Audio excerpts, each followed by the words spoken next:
Hi guys! Ubanida Amy, padulong mi sa Top of Cebu.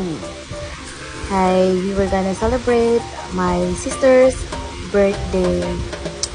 Sumoto siya guys. Nabot namin si Top of Cebu. Mo din yung entrance. Sikat din siya sa Cebu. So kung ganun mo mga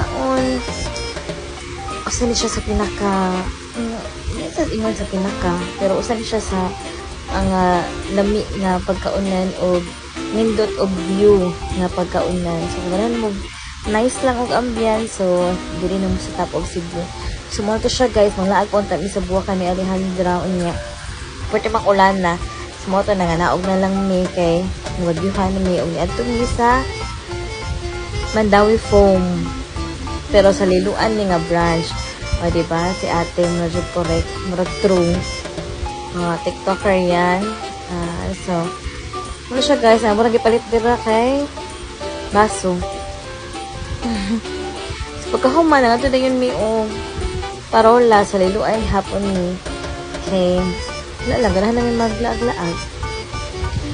Unya long wala to siya guys. So first time din nila ako mag voice over o maghimo og mini nga video. So ito siya, bye bye.